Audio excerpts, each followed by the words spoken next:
Yeah. Jadi and yeah, I'm from AI for Impact. So maybe I'll speak in English. With him is my colleague Arnold. Actually, my boss, who is head of AI for Impact as well. So he will be the one who can address to when it comes to like AI learning pedagogy as well as AI technology that we have. Because Arnold is the one who designed the learning modules and also like the Dataton program as well with me. So maybe I'll just like present right away about what we do.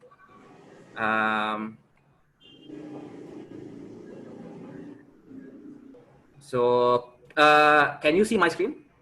Yes. Okay. Okay. Let me just remove the block. Okay. So maybe you can see okay. So yeah, I'll start. Yeah. So I'll start. So maybe a brief introduction about AI for Impact, right? So we started in Singapore. And yeah, from 2017 to now, we've trained actually 2,400 students in AI. But I think we want to address two different basically like objectives. The first one is how can we teach students technical skills on AI. Number two, how can we make sure that the students can develop some portfolio that makes industry trustworthy to get them to hire them as AI talent.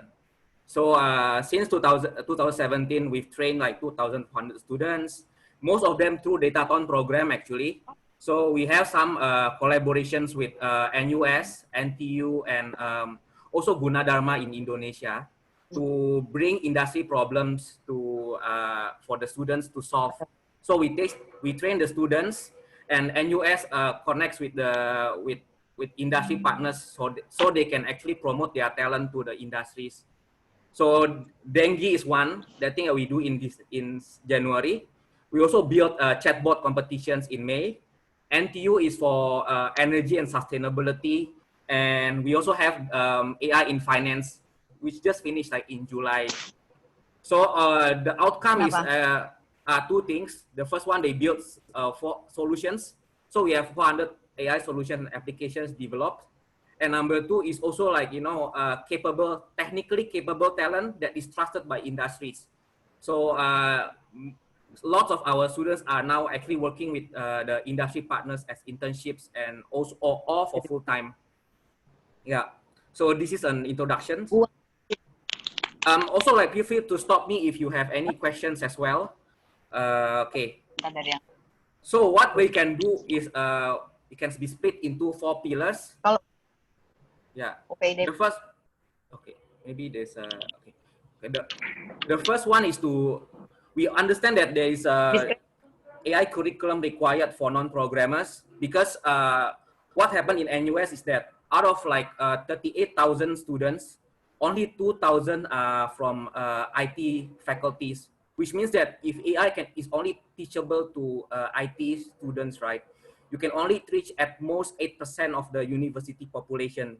That means that like, for the rest of 94% who wants to learn AI, who wants to get job into data careers, it's harder for them. The second one is train the trainers because we also like support communities. We also support organizations in learning, basically in providing like AI learning to their own circle of students, to their own student groups, to their own universities. So we do also like recognize the needs for local AI mentors. So for them, because they know the local condition better, and sometimes they can also translate the materials we have to their own local language. So we are doing that in Kazakhstan actually with partnership with their Bureau of Continuous Learning and Professional Development. The third one also, we also partner with companies who are looking for AI talent, especially startups. The issue for them is that they want to look for talent, but they are not sure like how to find the best one. It's not because they don't have enough applicants. It's because they don't know how to separate the good one and the not good ones. So through AI for Impact, we are actually helping the companies look for best AI talent who are able to solve reward problems. The fourth one is, of course, we develop an AI learning and development platform for non-programmers. That means people can learn AI anytime they want, and without installation needed, without technical work needed, without any setup required. They can just click on internet and then open up our learning materials as well as get access to our mentors. So I'll explain to that later on. So these are the four things that we do. Yeah. By the way, if you have any questions, just stop me anytime, and then so we can just address this differently. So yeah. Okay. Yeah. So okay, for local AI, for train the trainers, right? It's not necessarily has to be teachers or researchers or lecturers. We actually have students actually coming up from our past datathon to become mentors. So if you want to get, let's say, students from Teladan, right, or our Singapore scholars or Teladan scholars to come in, I can say, I can confidently say they are more than capable to become mentors as well. Because we do have Indonesians as well right now actually becoming our chatbot mentors to help fellow Indonesians as well learn chatbot. Yeah. So this is we do have some student testimonials right now. This is Ayush, one of our students who are actually building AI for dengue to predict dengue in Singapore, and now their solution actually goes to government agencies called GovTech. So he's pitching their solutions to head of AI GovTech, and then at the end their solution also is being forwarded to NEA Singapore, the Environment and Sustainability Division of Singapore government. So yeah, I can play the videos just briefly.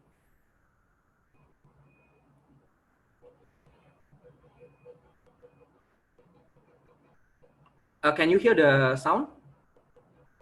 Okay, let me just. I'll try again. Let me just I just share and then I share sharing again. Just give me one. Just give me a few seconds. Yes. Okay. Hi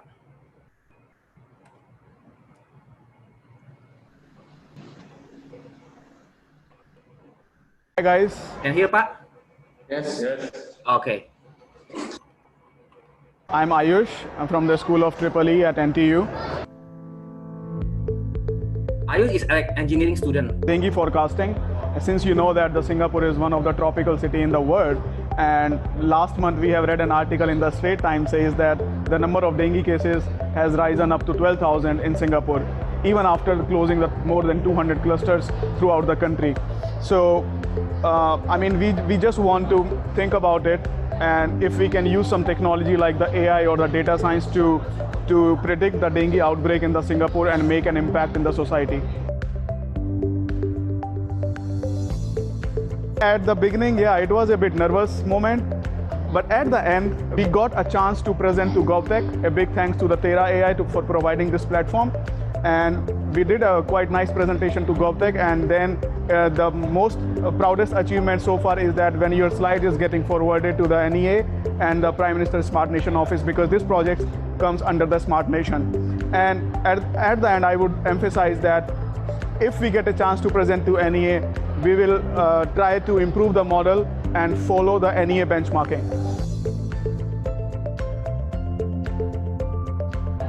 Don't be afraid of, because, for example, I'm not from computer science background, but what you need is the strong determination and motivation and an understanding of the problem.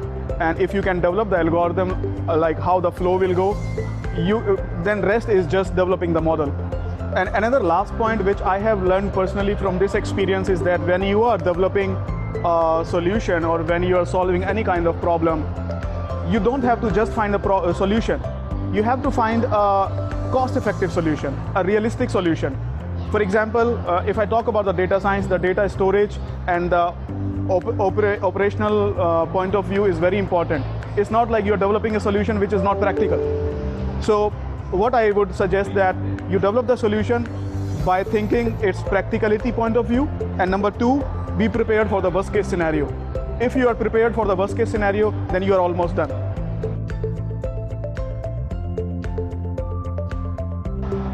And last but not the least, I would like to emphasize on AI for impact. Let me tell you, it's a community in the Singapore which is going to help the data science and AI enthusiasts to come along with them, and they do have some real world problem, and they're going to help you throughout the providing the solution. And another advantage of being associated with this community is that you're going to work with the expert from like Tera AI, NVIDIA, and they have got some partners and collaborators from the NTU and US labs. So yeah, I mean, this is very good. If we can have some kind of collaboration, it's going to help us when we find any problem during the solution providing. Yeah, so basically that's Ayush right now actually is, he's an electrical engineering student, but now he's pursuing data science role right now. And then like what we do is that, just to give background, after Datathon, after our events, we always try our best to connect the students to companies who are looking for solutions. So this is what separates AI for Impact to other hackathon programs. Okay, so maybe I'll share with you a bit on Datathon, because I feel this is relevant for in all divisions of Tanoto, from not just from the talent side, from Teladan or Pintas, but also like from the solutions or education innovation side, basically from the early childhood and also like school digital transformations as well. Because okay, so what separates Datathon is that Datathon is not just meant for learning or to develop career portfolio for the students, but also like Datathon is a crowdsourcing platform for companies to look for solutions. So in the past, like I think I already mentioned about this. We do actually try to apply AI to solve multiple problems, and like dengue, energy saving, chatbots. Actually, chatbots for COVID. It's not chatbots for humanity. I will show you like the chatbots that we create, and also like energy forecasting for financial trading. So the solutions are, I mean, the problem sets are real, and what we want to do is that we want to connect the students to career opportunities in which you have to, in order for companies to trust them, they have to solve some real problems.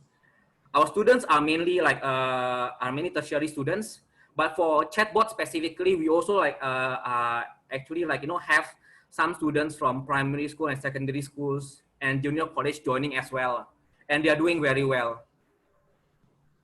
So what we have in mind is that, like, for Datathons, right? Can we get Teladan or Pintas? I mean Teladan as a students, as a bright students, right, to solve some problems and learn AI, and also at the same time also to get professionals from Pinta teachers, right, to solve some problems as well and learn while learning basic skills. 4 steps. The first one is where we teach them AI concepts through self-paced learning videos and virtual mentorship. Because for students, they have a lot of times and they move very fast. But for industries or for professionals, right, like for teachers especially, they also have full-time jobs and families. So how can we accommodate like different learning pace, right, together? So we create virtual videos and also virtual mentorship to get everyone learn at their own pace comfortably. The second one is do. Do is when we encourage all teams, right? Actually, all participants to work with teams, because once they work with teams, right, they are able to learn better and develop the solutions better to the companies. So for career standpoint, it's more convincing for them because they can develop better solutions. Of course, like when they build solution, our AI experts actually mentor them. So Arnold is leading the mentorship team, but also like our data scientists as well, like in Tera AI, and also our student mentors. Impact is what separates us with a lot of hackathon. So most people, I think, stops at just like, or presenting ideas and then that's it, right? But we want to connect that ideas or the solutions to make some changes to different industries. So for let's say for deep learning Datathon, right? actually like the students are doing actual energy trading using data from wind farm data in France.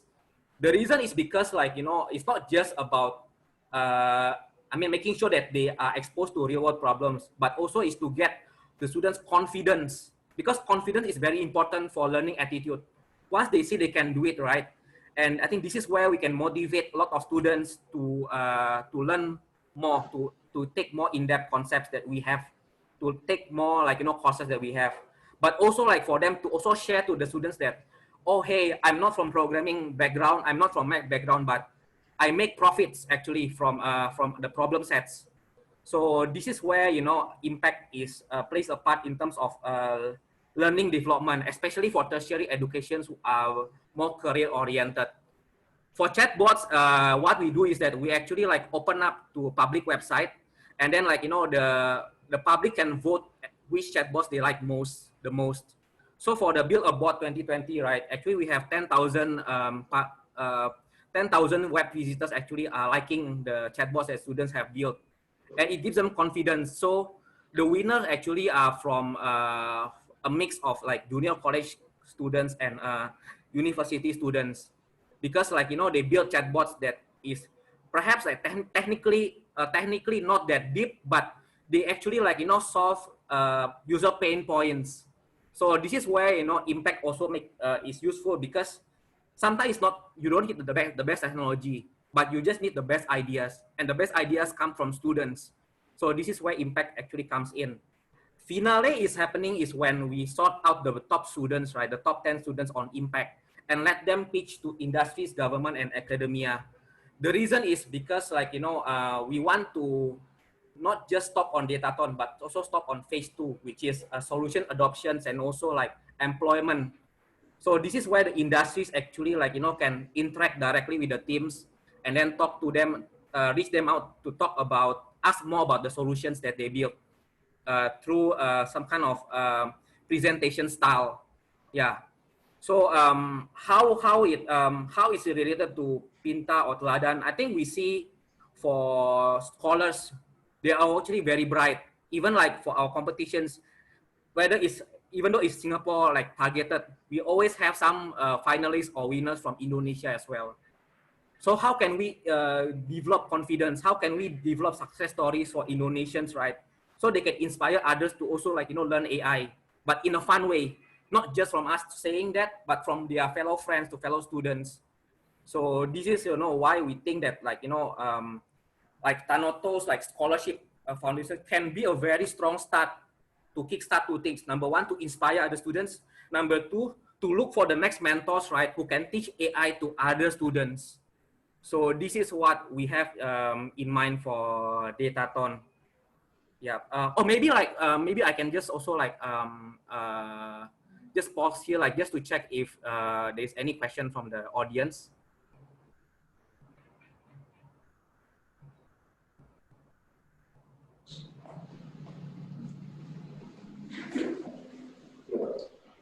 Okay. Okay, so I'll just follow through for a while. Christian, can I? Sorry. Yes, sorry. Yes, Lawrence. Quick check. The trainings that you conduct, is it in Bahasa or in English? Okay, for right now, because like most of our events is in Singapore, right? So it's in English. But right now we is in English, okay? Correct. But our volunteers right now are actually like translating the materials to Bahasa, because they feel that they, according to them, some of them are from ITB, some of them are from BINUS, some of them are from UI as well actually. So the students are very hungry when it comes to joining Dataton. Okay. And what they mentioned is that their word is that like, you know, Kak, for most of students in Indonesia, like for them, their English proficiency are not as good as the top universities. So can we translate the materials to Bahasa? That means that can. So we have right now by September, right? Actually, we will have the learning videos done in Bahasa Indonesia actually. So the students are actually like, you know, helping us to translate the videos to Bahasa. We also have another one from Kazakhstan as well. So chatbots for Russian language, because they are actually serving Russian like, you know, business ecosystem. So we it's actually like, you know, portable in a way. and we are planning to localize the learning materials to local environment. Yes. Okay. All right. Thank you. Yeah. Okay. May I have a question about the final result? So actually, Yes. the final result, the step is up to learn or up to do or up to final actually. And the final result, is it a program or actually is it they be able to train the others? Okay. Thank you, Pak. That's the good question. So we do have the we actually have the finale recording on the website. But the outcome of Datathon are three things. The first one is that the talent itself. So we connect talents to industries partners who we are partner with. So at the end of Datathon, like the industry actually is engaging the students for interview session. Like SG Innovate have like 50+ startups. They're actually like, interviewing some of our candidates, right, for the employment. So that's the first outcome. The second one is solutions. So like for Finale, right, the outcome is that they have to, for deep learning, they have to develop a forecasting app. So it's not just a business case study. It's not just a proposal. It's an actual app going on. For chatbot, it's a chatbot app as well. I will show you later. Actually, I think I can show you now. Let me just remove the floating meeting controls. So, so this is the outcome of the chatbot competition we have called Build a Bot. So there are 50 different chatbots, and this is the outcome. So for example, this is the one who win the technical excellence. So actually now they actually building a recipe bot within 3 weeks. And if you want to interact with their bots, actually you can. So let's say this is the bots to find out like which recipe you want to cook at home, because it's built by a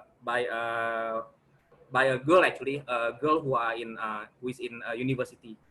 So let's say I want to know, like I have salt, butter, and chicken at home. Christian, sorry. Yes. Can you make the presentation resolution is better because you cannot read anything? Sorry? Can you make the presentations resolutions? I mean, the resolution is, it's very blurred. Okay. I'm not sure whether it's because of the internet connection. Let me just check let me just stop share and then I'll try screen share again. Is it better or I still blur? Still blur. Clear. Still blur. You just play it and see. Okay. Let me just. In the Zoom, you have a choice, enable an HD. You need to choose. Okay, let me just try again and enable. The left bottom, you have a picture of a video. You click on this platform because I'm using another Zoom Link account. So there's only share computer sound and optimized screen sharing for video clip. Let me just also video enable HD. Okay, I'll try again. Why don't you post the link for the little chef on the chat? They can try it themselves. Okay, Ken. Is it better right now? I think it's a bit small now, but why don't you try putting a play so you can see it larger? Okay, let me just okay. Yeah. That's a bit too small. It's a bit too small, huh? Yeah, that's much better. Okay, so this is the chatbot that is actually like running right now. So it's running on our cloud platform. So basically, what you do is that I'm just now like this is the chatbot to find out the recipe, right? And created by the students within 3 weeks. And then you type salt, butter, chicken, right? And then the chatbot actually comes out. So after the competition, actually we are still hosting the solutions that the students develop because they are actually linking this to their resume. So let's say if I want to have a recipe, if I want to find another chicken, beef. So you can actually try it. I can also send with you the link of that of the chatbot, which you can try at your own. So Let me just share this. Okay. Yeah. So what we are proposing on chatbot for finance is that also to have this similar, like, you know, similar like outcome for all the students, and they build it within 3 weeks. Yeah. So there is another one. Let me just this one. Another one is, let's say, this is a storyboard. So this is another chatbot that the students create as well. So this is the chatbot that enables, like, you know, friendly, healthy, sustainable, like, you know, living. So basically, like, if I want to have some questions, right, about whether I can throw some batteries or not, then they can actually, like, you know, connect the solutions, right, or the ideas that they have on to a chatbot. So they also have a fun fact where they can actually load to videos as well. So this is what convinces our industry partners when it comes to finding good talent. So it's not just those who can learn, but those who can do as well. So to answer your questions, coming back, solution is not talent is the first one. Solution is number two. Also, like, the other one is also, like, you know, mentors, which, you know, they can actually take over, you know, help us actually teach our materials to wide range of audience. Yeah. So another one that we have for deep learning is that, so we also have, you know, doing energy trading, basically like energy trading competitions, right, where the data is live and our students are making profit using a trade simulation. So the data is from wind energy in France. So right now we are actually doing these competitions, and the students are building, like, forecasting models to predict the energy production so that they can buy and sell energy resources. So this is actually a real data. And if we refresh 1 hour later, right, the profit actually changed. So this is what we pitch to our SG Innovate what our students pitch to our SG Innovate partner who are looking for deep tech talent, because they want to see someone who can get things done other than someone who maybe just stop at learning and all that. So learning is good. It shows motivation to learn, but getting things done is problem solver is better when it comes to pitching our students to companies. Yeah. So yeah, we have some benchmark as well. Question. Yes. But the students basically will find the problems they want to solve, right? It is not from you. Okay, there are two different, and most of our competition actually we provide the problems. The reason is because, like, you know, the reason is because the students don't know how hard or how easy the real world problem is. So for them, they come in, and 85% of our participants are non-programmers. So if they are the first project, right, they don't know which project is hard to solve, which project is manageable to solve, you know, at the very first time. So for us, right, for datatons, right, especially for the non-chatbots, right, we actually, like, you know, provide the problem sets to them. I think for two reasons. The first one, because the students don't have idea on how complex the problem is. And number two, data is hard to make because a lot of industry data is proprietary. So what we do is that we actually are the one who source for, you know, for data sets, right? So for students to actually start learning AI immediately and start building solutions immediately. Because our goal right now is to help them become successful in building AI solutions for the first time. Later down the line, yeah, correct. Example. Yes. Okay, let me repeat. You said that you want them to build a successful AI as an example for them. But then later, after they know how to do it, then they will be able to create or to find their own problem and create the solution from that. Correct. So just example on one story of our students, right? So they actually, like, one of our students participated in the dengue forecasting. So Then after that, they finished. They won, I think, third prize. And now they actually like are having internship with DSA, Singapore like Defense Science. I think DSTA, not DSA, sorry. Defense and Science Technology research arm of under A-Stars.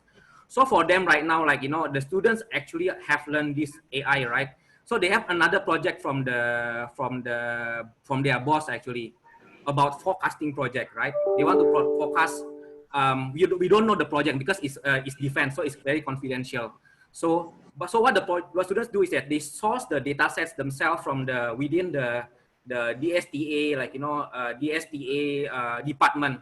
So because they know that they need this amount of data to create forecasts, they need historical data sets, they need another data set as a benchmark and all that. So they know they can ask the right questions to their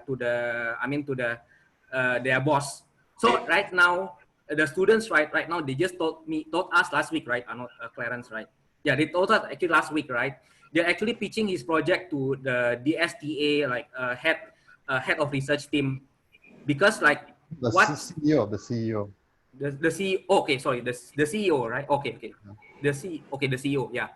Because the reason is because, like, you know, he knows the process of AI development from start to end. He knows that the amount of data required to start forecasting project. He knows also, like, you know, what is the step-by-step required. And I think the important part is stakeholder management. That means that they know, like, you know, like you can't create AI just like, you know, within like, you know, 4 weeks and all that. You need to have the step-by-step. Collect the data, convince the stakeholder that this data is important through data analysis, and also, like, you know, request for more data as they get some trust from the stakeholders. So this is what we teach as well along the way, lah. Because some of our students, in fact, actually like are quite resourceful. They find out another data sets. Like they know that actually for the wind farm, right? Okay. They know that. I understand. I think I understood what you said. My dream is like this. I give you an example, okay?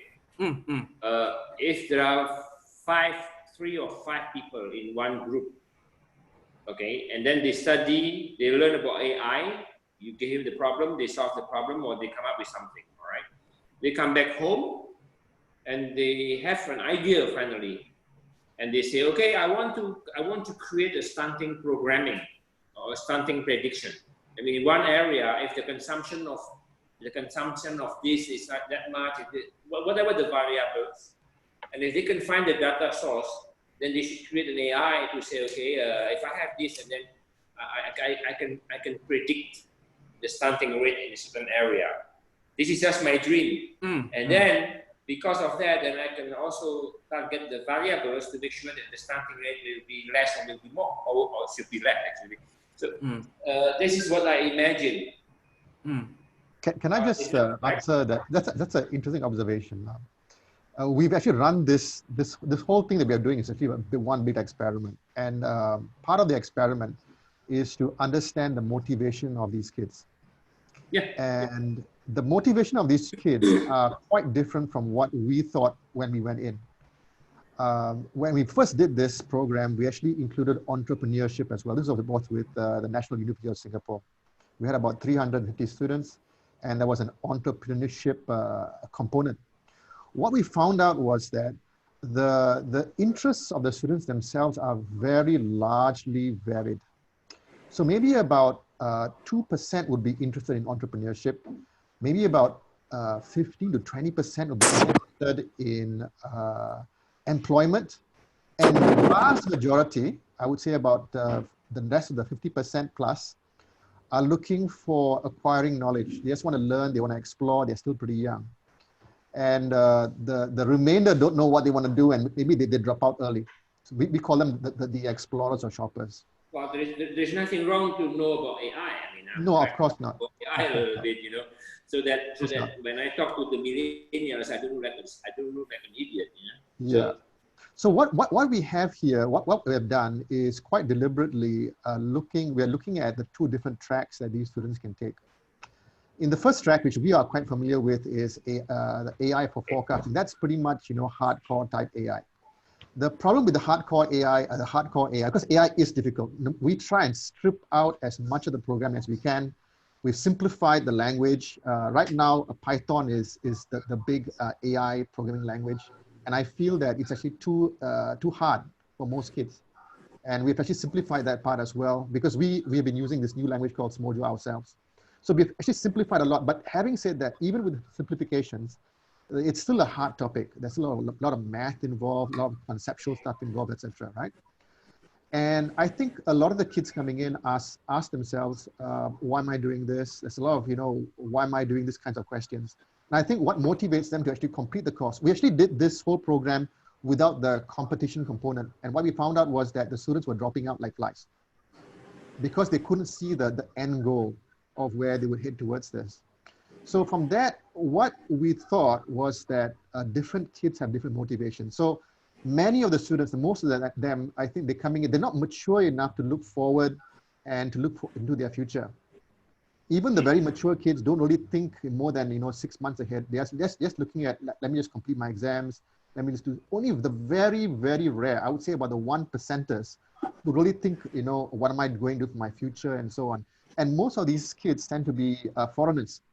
So as you probably know, there are a lot of foreigners like Indonesians. You guys sent us some of the best students, right? So maybe the Indonesians might think that way, or perhaps foreigners from China, or like from our youth from India, for example, right?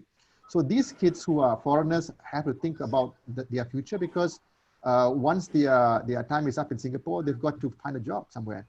They either go back to their home countries or they find a job out here. So they are the ones who are thinking about employment, etc., right? So what we feel is this, that what we felt after doing the experiments is that for these kids who are coming in to do the hardcore AI, because forecasting is pretty much hardcore AI, very, very, very rare. I would say less than 1% are looking about taking it and applying it to their own projects. There are exceptions. There are exceptions. I'll come to that later on. But as it stands, for dengue forecasting, for things like IoT forecasting and so on, very rare. The vast majority are coming in, are looking in, I think slowly as we are building up credibility by working with these industry type partners.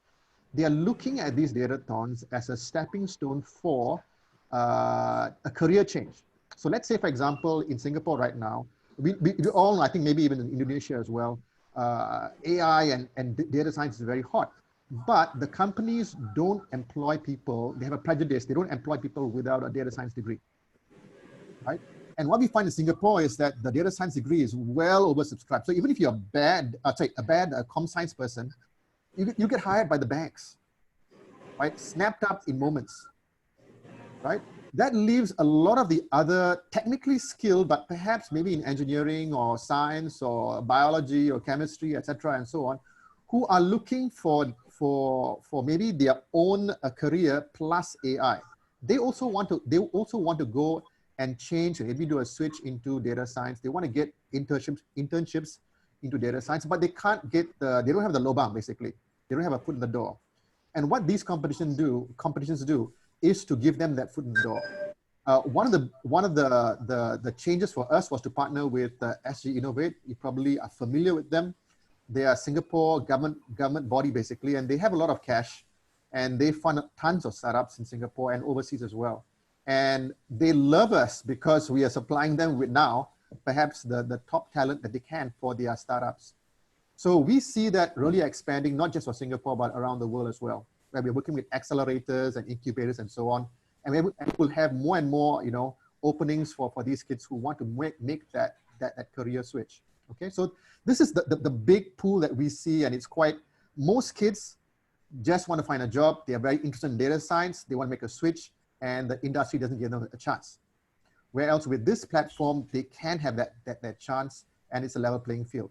Now, having said that, we also wanted to experiment with the possibility that that might be kids who want to take the technology and adopt it. Now, we felt that after a lot of soul searching that honestly, AI, hardcore AI, it's too high end. And the areas in which you can apply this is actually pretty narrow, except for financial forecasting. So financial forecasting is something that we're going to do in the near future. But the other thing that we thought about was the chatbots, because chatbots are very accessible. They are very easily commercializable. And really what we're talking about is not just chatbots, but really interactive applications which can be done pretty fast. So that is what we're doing, and that is where we feel that the chatbot part, the interactive application part, is something that these students can quite easily commercialize themselves, work on themselves and do themselves. So I hope that gives you also an appreciation of where we are from as far as employability is concerned.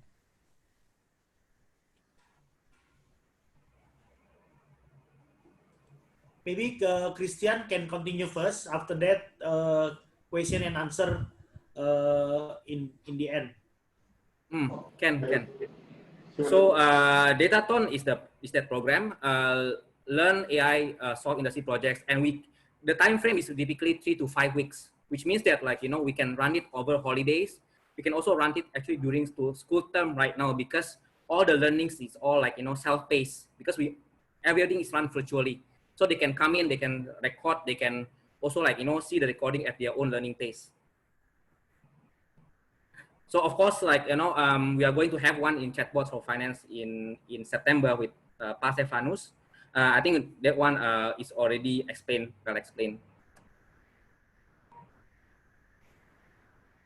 So this is a very quick one. Just to reiterate, we do have also curriculum as well. We can expand to lots of different schools, and this curriculum is the one that our mentors is actually teaching. So in terms of learning track, we have 3: deep learning for forecasting, chatbots, and mobile-centric web applications. For Indonesia, chatbots is definitely the need, because there is a lot of digital transformation requirement across all the government department, across all industries. People want to sell their products online better. How can they personalize the customer journey? Chatbots. So and also customer support for banks. So we see chatbots are well applicable for Indonesia at this time. Deep learning for forecasting is very specific. Engineering, manufacturing, banks for fraud predictions. Mobile-centric web app is just for us to for the kids to build data collection capabilities application, because data in Indonesia is a big issue right now. Data limitation. So without data for forecasting, you can't create AI. Yeah. So we are actually teaching our curriculum already in Gunadarma with 50, not with students, but with 50 lecturers from different departments. So basically their goal is that they want to apply, basically they want to integrate our curriculum in their own schools. Also secondly is that the teachers wants to become also consultants to help companies also adopt AI solutions in their own premise. So this is what we do right now. Self-paced. We do have some mentors from AI for Impact community, students, and also industry practitioners. And we also have a collection of real-world projects as well. So energy trading is one. We are preparing stock forecasting in the future. Chatbot for finance is another one that we are working on with Indonesia and Kazakhstan, because to solve unbanked population, to get a lot of unbanked populations to get introduced to banking services. So this is what we have right now. And of course, this is the program wise, we do have Dataton, and Dataton is powered by our platform AutoCAD. The reason is simply because the open source language is too hard for non-programmers to use. That means that a lot of people right now, the rest of 96% who wants to learn AI are stumbling because they are even scared because of the amount of programming work required.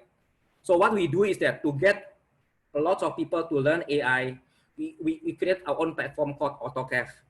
So what AutoCAD does is that actually it's not just a development platform, but also a learning platform installed on the cloud. So basically, if you go to AutoCAD.io, there is already a platform where you can just sign in and then learn AI right away. No installation needed. So typically where students need to take let's say a few hours, actually the capable students need to take few hours to set up the AI infrastructures. For them, they can just run instantly on AutoCAD. So we tried it to 2,400 students. simply because the 85% of them have no programming experience. And then for Dataton as well. So how can they build solutions within 3 weeks? AutoCAD is the one that powers that innovations. And so far we've supplied 420 solutions right now. I would say like 50 of them, okay, 60 of them are chatbots.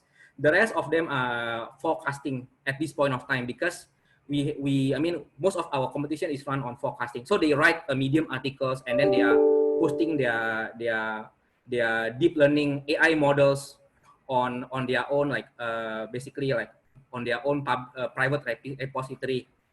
4 things.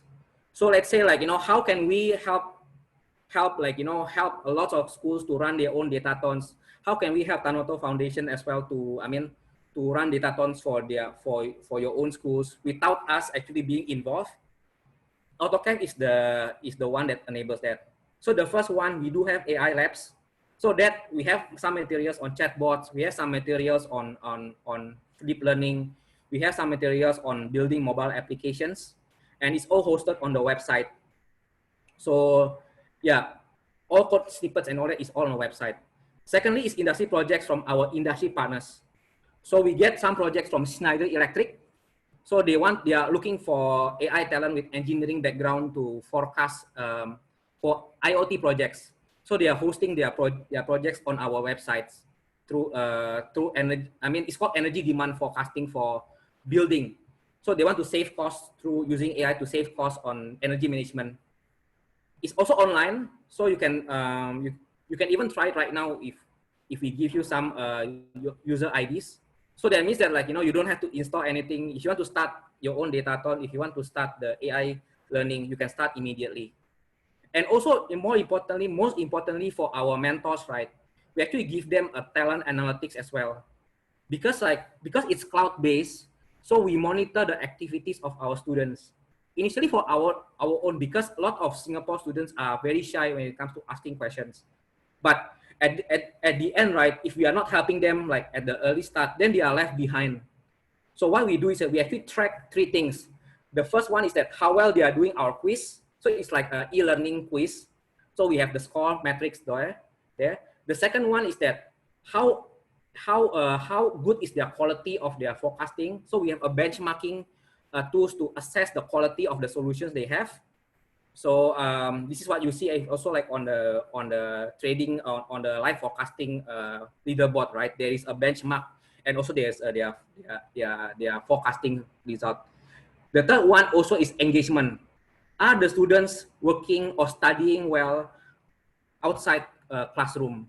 The reason is because some students say they can't do it, but not because they really are not able to grasp the concepts, but because they don't know, they have not actually, like, you know, go through the materials, they have not read it, they have not experimented with it. So for us, like, you know, if we don't know, like, the students, then we don't know how to mentor the students well, especially for fast-paced, very technical modules like AI. We need to have a talent analytics to help our students and to help our mentors help students. So this is full recorded, it's real time. And when we conduct classes, we typically know how well the students are performing, so we can ask them the right questions afterwards. Yeah, so this has been tested to teachers. Our students also have been using it as a mentor. So if we can bring, like, you know, Teladan or Pinta, like, you know, so community, right, to help them teach AI or chatbots in the next line after Dataton, right, to different schools, to different, like, you know, perhaps parents group and all that. They themselves will also able to know, like, how well their students are performing. So this is what we do on AutoCAD. And yeah, maybe I can pause a bit. If you have any questions about it, let me know.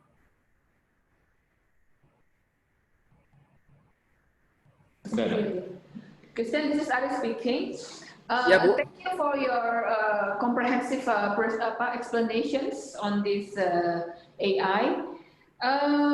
You mentioned several times that this is very useful for students. Yeah, I'm just wondering, in the case of organizations like us, Tanoto Foundations, yeah, how can this AI can help us in delivering our responsibility more productive and more sharp, something like that. And then, yeah, I mean to improve our program, because now what I experienced that in the case of my PINTA program, when I would like to do more innovations or to think more on my program, I use a lot of Googles, and I also use my network, yeah, you know, because we also engage in several communities on the education cluster, something like that. So, yeah.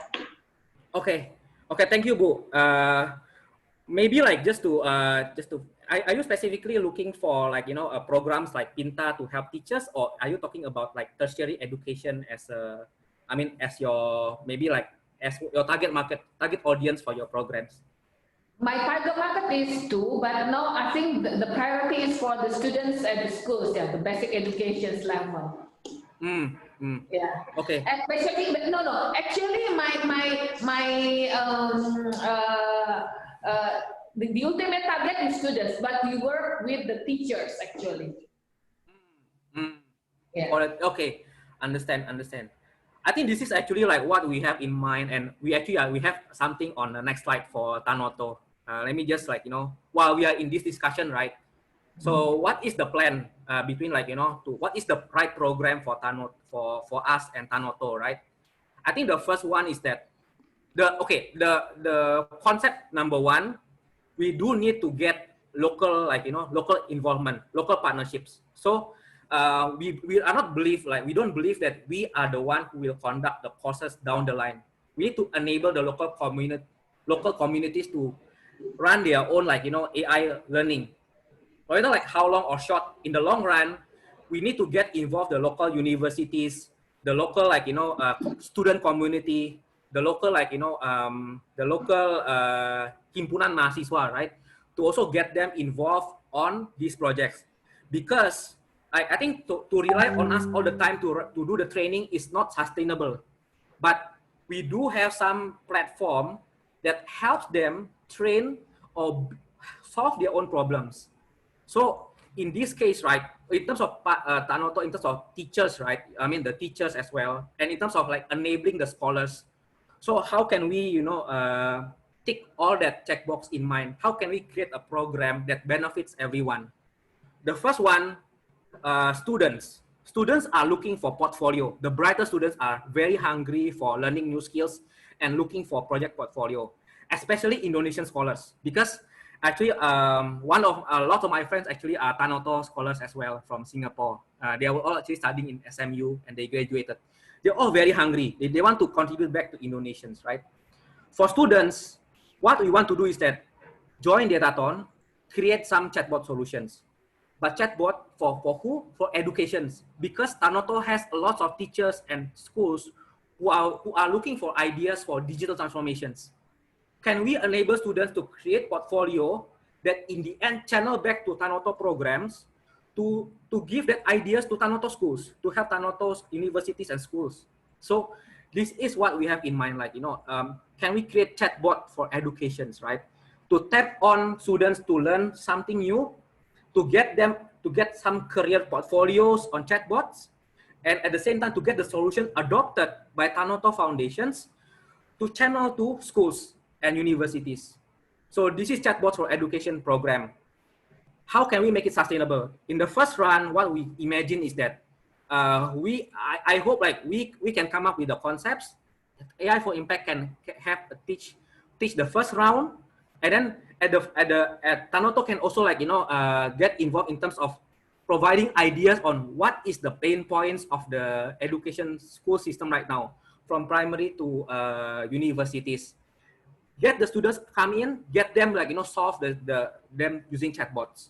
So this is what we see on the first stage. Datathon run co-organized by Tanoto and AI for Impact. AI for Impact provide the main trainers, provide the main mentorship for this time.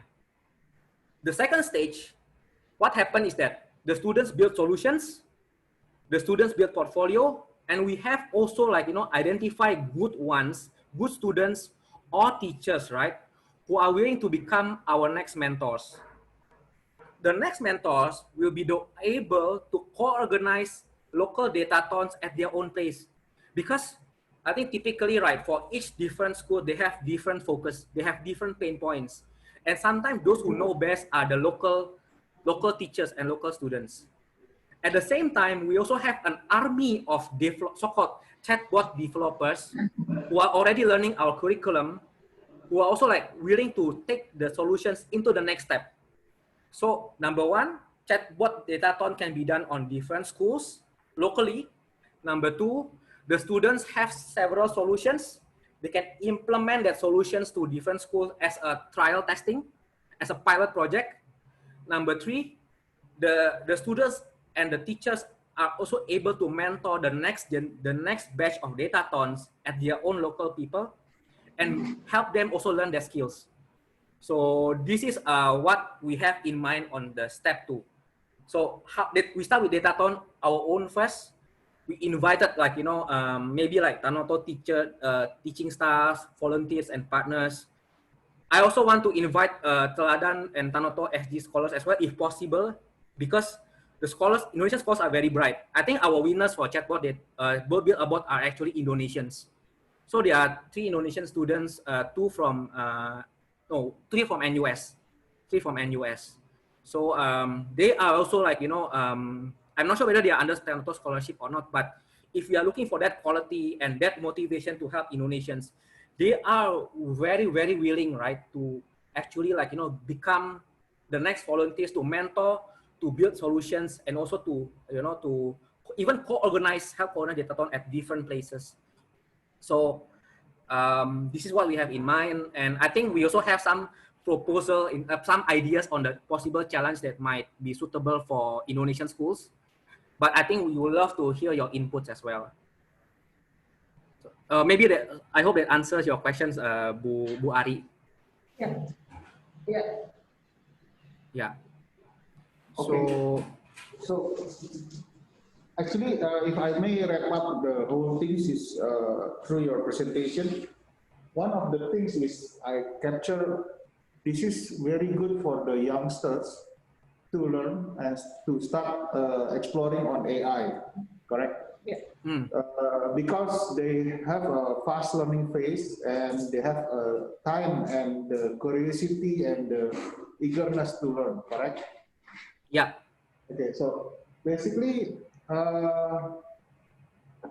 the target is either people from Teladan scholars that interest you, that they are very smart and they're supposed to be very smart because they're carefully chosen the smart ones. And to encourage them when they graduate, they can open their own startup company or similar things like that. Is that correct? That depends on the student motivation. Actually, right now, datathon is, because we deal with students, so we can't control their motivations in terms of career, future career, right? But definitely for Indonesian, I can see after datathon, lots of them are interested in digital entrepreneurships. So basically, like students is definitely the sweet spot. But having said that, for deep learning, yes, it's students because they have a very good learning stamina and learning pace. But chatbots, right, for chatbots, we do actually open it up to mothers last time. So we do have like 40 years old, actually like nurse who come in who wants to use chatbot to, to solve like, you know, I think dementia like issues. So how can you create chatbots to document like, you know, the interaction between users, right? And then like, you know, give them provide some kind of reminders. The good thing about this they are learning slower. They are also like, you know, taking some pace in terms of learning the concepts. But this nurse actually knows the problem. The students, the issue is that 2 things. Number one, they don't have the maturity of maybe looking at problems in the commercial aspect, in the business aspects. Number 2, the students do not have domain expertise. That means that their solutions, although it's sophisticated, sometimes, right, when we try to implement it to schools, it's not necessarily right. They can improve it. They have the stamina to say, oh, I'm very curious to listen to your feedback and improve it, Ken. But in terms of building the right solutions for schools, building the right creating a pilot project for for your own network as well, I still encourage to get teachers on board, because the teachers already have the pain points. They already have that pain points, face it on daily basis, so they know what to improve when it comes to chatbots for education, because they are the users and they are the developers. So yes, maybe it might be slow at the start, but if we extend we try 3 weeks is more than enough. So if we target it to teachers, what we can do is to expand it to 5 weeks. In terms of commitment, because we done it all virtual, we record the videos, the mentorship is done on Telegram platform where they can just ask questions at their own time. And then there is no fixed schedule. So what we can do is to stretch the program duration and to make it accessible for teachers to have time to experiment with building the chatbots.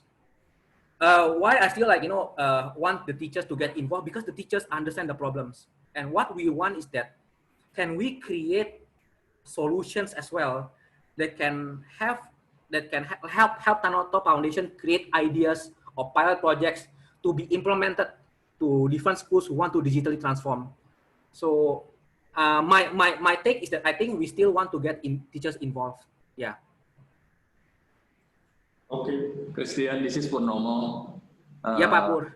I have 2 questions. First, when I see your presentation about AI curriculum, there's a basic until advanced curriculum. So yes. My first question, have you segmented your curriculum based on the student age or student grade, like junior high school or senior high school or university?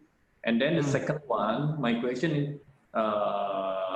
based on your experience, when is the best time to introduce initially to the student? It is based on age or based on, you can introduce AI program when the student in the junior high school or senior high school or university? Okay, thank you, Pak Pur. Thank you for the questions. Arnold, you want to answer or I answer? Okay, sure. Okay, so the first question, right? Have we segmented the target audience for our curriculum? Yes.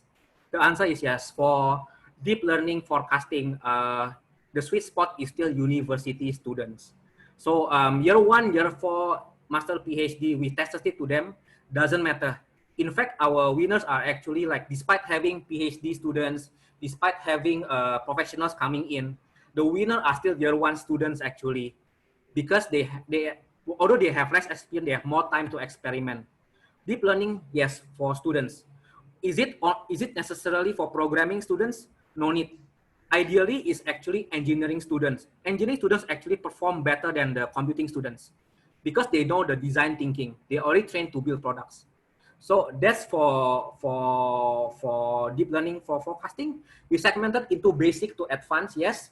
But typically, those who take our advanced course must actually finish our basic course, because what separates our program to lots of e-learning program, lots of Coursera program is that we are very hands-on. We are very problem-based. We are very we are taking real-world project as assessment. So having said that, the concept is very hands-on as well. So that's something that is not what the Coursera Udemy is exposing.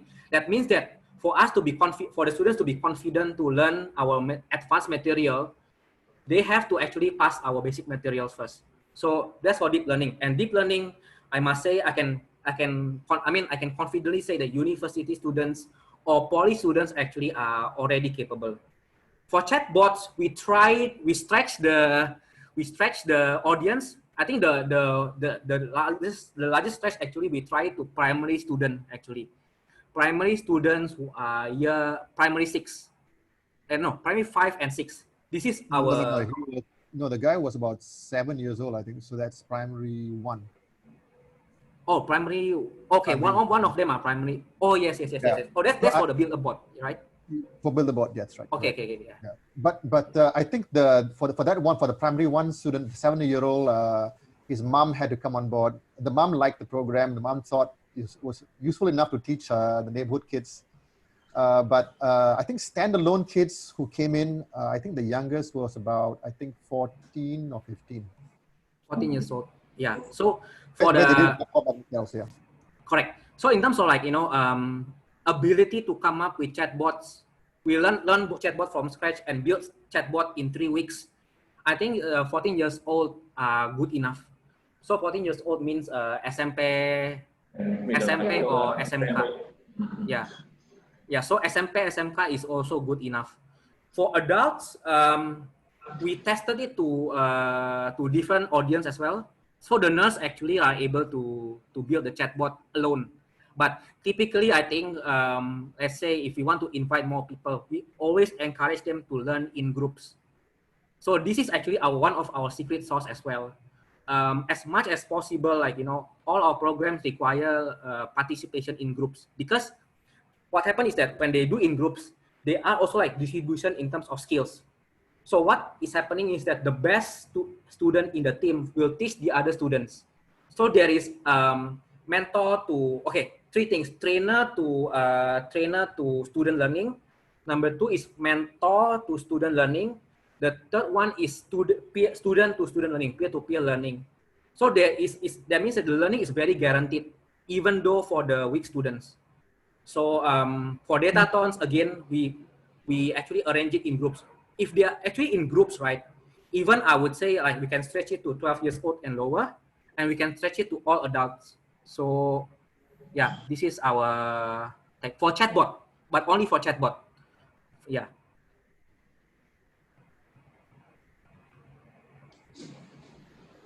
To be honest, for the other ones, for the forecasting for deep learning, I think as long as they know some basic, vector calculus, like vector operations and so on, I don't think it'll be that hard.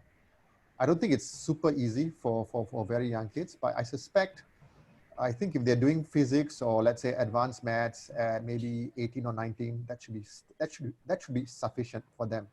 We've had students who had a business background doing the, but they were older, from business schools, SMU and so on, the Singapore Management University, and they didn't have that much trouble doing the AI course. It was obviously a struggle for them compared to the engineering students, but it's within the realm of possibility. Okay, thank you. Yeah. Yeah, maybe any other questions? Yes, can I have a... This is Santi. I'm the leader of the Leadership Development and Scholarship. Yeah, Bu. Hi. Just a few questions, actually. It's very interesting presentations. Thank you very much. I think, yes, there's some ideas pop out regarding your programs and how we could probably work in the future together for the Teladan, because in leadership development, there's 2 sections. One is for the undergraduate scholars, and the other one is for the civil service. We call it civil service leadership development, where we work together with, we call it National Administration Agency Bureau. So with that in mind, we are now composing some programs to support the IT, considering these pandemic situations. Now the civil service training are going to move into this IT or online learning. And one of those things that I think that will be very interesting, if you could also enlighten us whether you have some experience in terms of, to support or develop AI development, but it's far more into the adult pedagogy, so andragogy in a sense. I think that's my question regarding the AI training. Thank you. Yeah, thank you, Bu Santi. Oh, you want to answer? No, I can also answer as well. Well, okay, up to you, Chris. Go ahead. Okay, so the answer is actually we are already reaching adults. So like, for the past 2 datatons, right, especially the chatbots for humanity and build a bot and deep learning dataton, because that one is organized by AI for Impact. SG Innovate. It's not under affiliation for any universities. So we actually invite professionals. In fact, out of like 450 for deep learning and 250 for chatbots, I would say like a good 10% of them are adults. So we do understand like, you know, how do we enable the adults as well. So I think the reason why we move into like, you know, self-paced learning is actually catered for adults, because the adults learn at a different pace compared to students. And I think for them also, they have different schedules. I can't have, let's say like previously for schools, right, we have like a very fixed schedule, Monday to Friday workshop. But for adults, I think it cannot be the case. Sometimes they only have like, let's say late night, right? Let's say after like the kids actually are sleeping to learn AI, right? So what we do is that like, you know, for the adults that we observe, like, you know, our videos are bite-sized, which means that it's not longer than 20 minutes. Actually for chatbot, it's 5 to 10 minutes. For deep learning, because it's very conceptual heavy, is 10 to 20 minutes. So that bite-sized learnings, right, actually allows the adults to actually learn at their own very short, you know, time block. So 30 minutes, I want to revise this, I want to learn these concepts. Yes, can. So I read the lectures at 20 minutes. I experimented with the concepts 10 minutes. Why 10 minutes? Because we provide AutoCAD, because they don't have to do installation. They don't have to, you know, they don't have to take the material, they don't have to integrate it, they don't have to set up and all that. And there's no bug as well, because AutoCAD is very low code, so there's no IT bug, which is very troublesome and demoralizing, to be honest, for adults. I think we want to avoid demoralization, because once they have demoralized, then it impacts their future interest even to learn AI.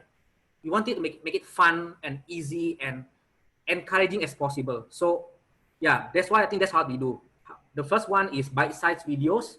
Number two, AutoCAD, that allows like learning AI within 1 minute, log in, and then you just start learning. So yes, to answer your question, I think for adults it's possible. Maybe what we can adjust is the time frame. So yeah, Arnold, you have something to say? Yeah, to be honest, we actually did run a course for adults, specifically for adults, and that was in University Gunadarma in Depok, their Depok campus. Oh yes. So we had about 50. Actually, I taught the class, and it was Chris and I were initially anticipating language barriers and so on, but they had no problems whatsoever understanding all of the material and to great depth. And I thought that the adults asked good questions. Of course, they were lecturers as well. So, I mean, granted, they were lecturers. So I think a lot of them had already teaching experience, etc. But there were 50 of them. A couple came from industry as well. There wasn't any problem in learning material. In fact, they probably learned it faster than the kids from Singapore. Where there was problems, as Chris rightly pointed out, was the time that's needed to digest the material. So when we teach these university students, they start work at 1 a.m., 2 a.m., and they end up about 3 or 4 a.m., right? So they tend to work in the late hours of the morning. We can see it because the spike in the number of people actually logging in our system, actually trying the stuff out, is really early in the morning. Of course, adults don't have that luxury because they've got, you know, families, or like in the case of the lecturers, a lot of them had to actually go from Depok to Jakarta to actually teach the night class. So they couldn't afford to play with the system either. So we anticipate some changes to the structure of the program, but not so much in terms of motivation or intelligence or ability, more of the time management aspects of it. Chris is absolutely right. Students can afford to have more time, especially if it's very compressed. Adults, they need to have a longer period. Yeah, so I think that's the basic difference. But we have done this for adults. We have done it actually, the first type of adults is in Indonesia, and it worked really well.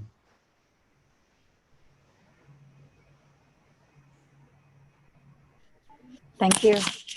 Yes, probably after this, I would like to explore more and discuss it with Lan also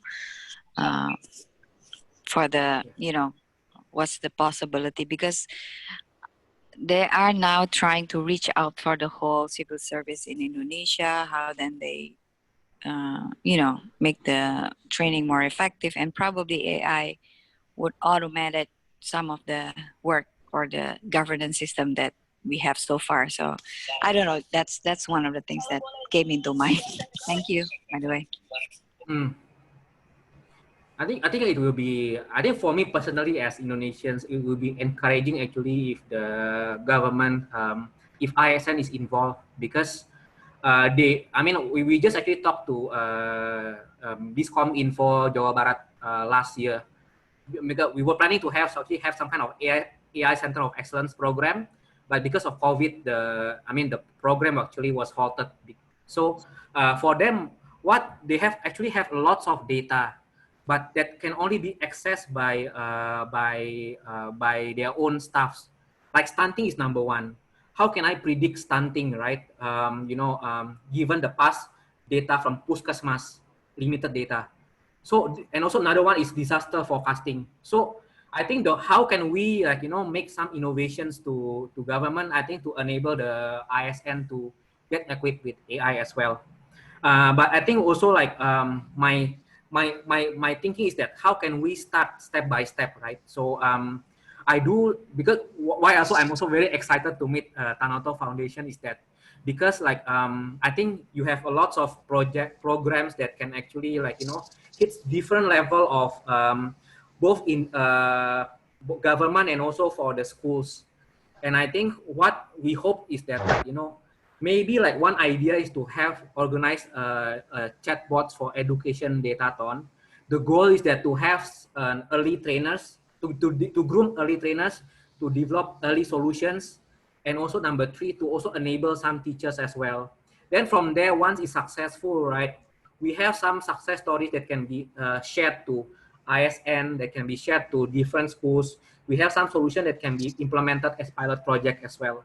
So yeah, so I think there are lots of phase 2 collaborations that we can do, definitely from that datathon. But datathon is a start, I feel, to make a program that is win-win-win to multiple parties that particularly Tanoto is involved. Yeah. So, Christian, this is Lawrence from Singapore. Yeah, so yes, if Lawrence. I hear you correctly, right, in a nutshell, your value proposition is basically to help or partner Tanoto Foundation in planning and executing the datathon. Is that correct? For the first start, yes. For the first start. Yeah. So maybe you can sort of refresh, what are you looking for in terms of this potential collaboration or partnership with Tanoto Foundation? Are you looking for partner in terms of you executing, coming out with the curriculum, the AI curriculum, the chatbot, and so on, the kind of training? Or are you looking for, I just wanted to be clearer in terms of the partnership. Okay. Thank you, Lawrence. Okay. Yeah. So I think to answer that, how's the partnership model like, right? That's so, right. Yeah. Typically, what we've done in the past, that we provide because the curriculum is designed by AI for Impact. So we teach, for the first round, we teach the chatbot materials to the students. We also dedicate our team of data scientists to become the mentors for the students for the first round. And also the third one is, we also have some possible ideas, and we also have, I think, the tools. So learning curriculum, mentorships, and tools is actually something that we can provide at the first round. So the tools are able to is all online. The learning materials are online. That means that if Tanoto wants to conduct datathon, it's full virtual, no problem. Actually, we've tested it to 1,000 students already, for the past 3 months.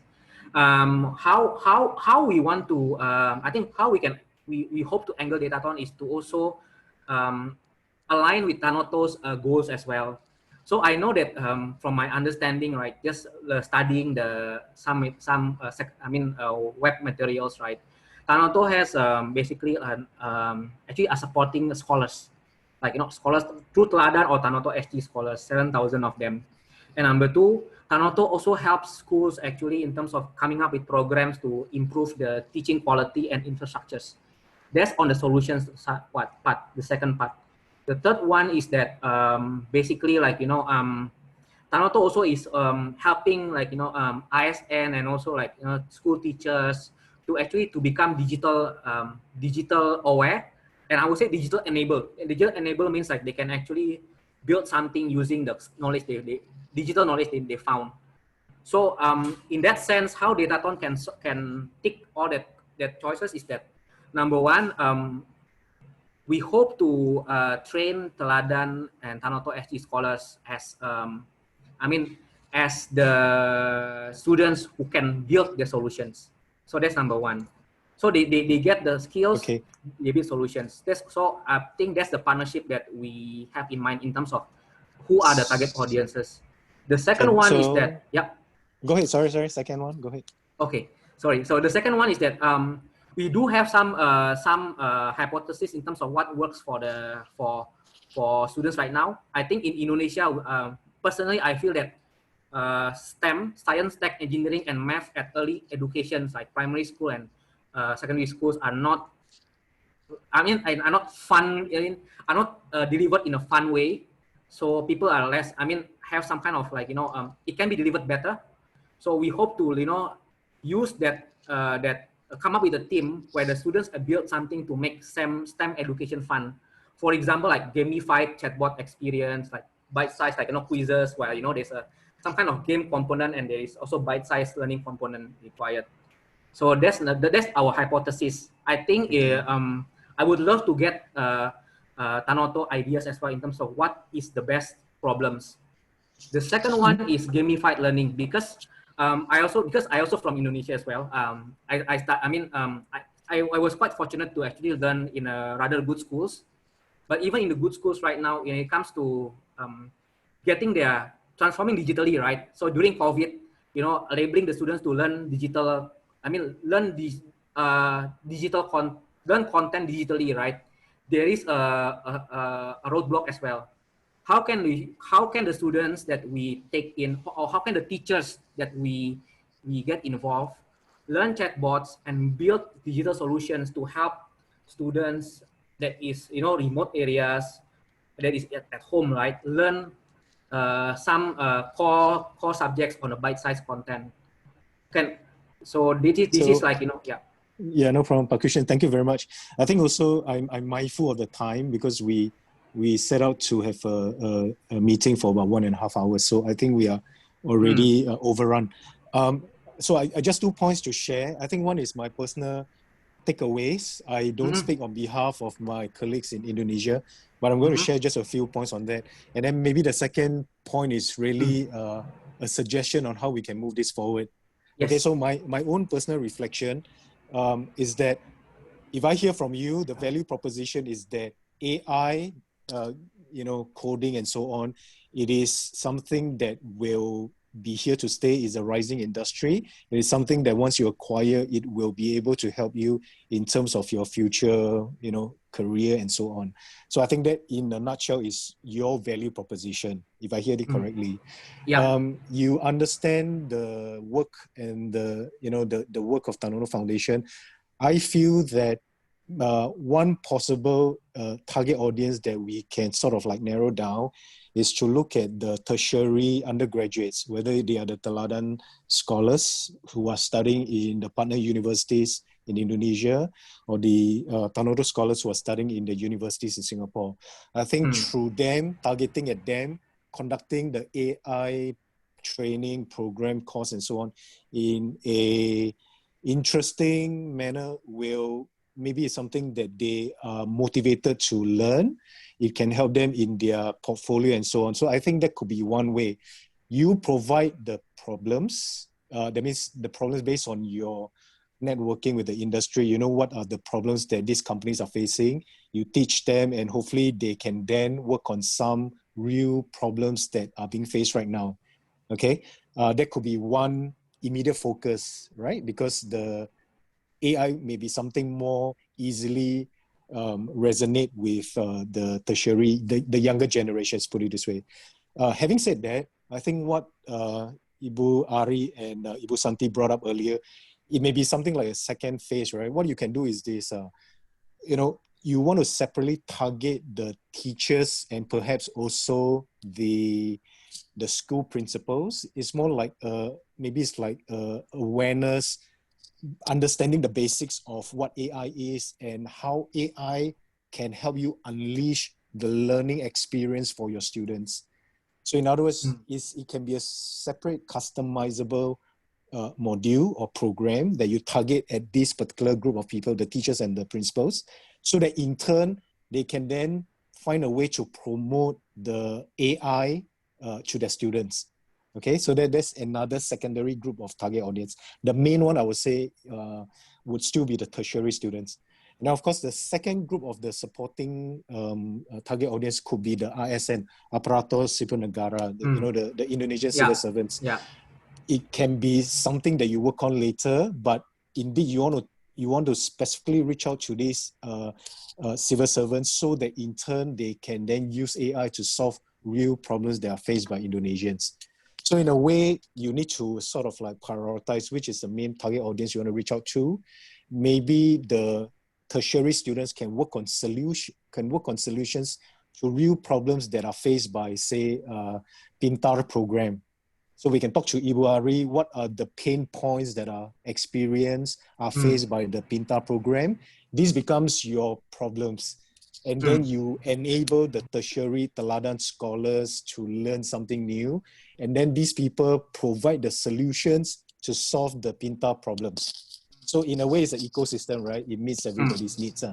Okay, so that's in a nutshell what I think possibly, we can explore to move this conversation forward. Although, like I said, I don't speak on behalf of my colleagues in Indonesia. My second point is how do we move forward? You have heard a lot from us today, at least during the Q&A from all my colleagues, right? And you have also earlier explained what you think are the potential partnership. Maybe what you can do, or you will help us, is that you can put down in some broad proposal based on our conversation, based on what you think you can value add to us and how you want to bring this partnership forward between Tanoto Foundation and you in a long-term sustainable kind of manner. So you can give us some ideas how, the proposed plan, basically what are you focusing on? How do you break this into timeline and so on?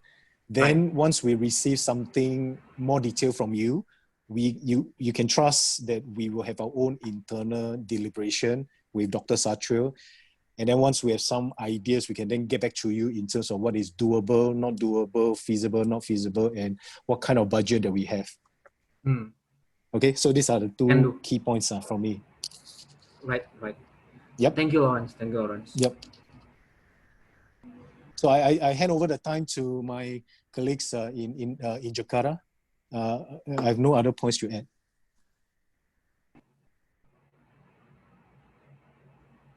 You have wrapped it very well, Lawrence. Thank you.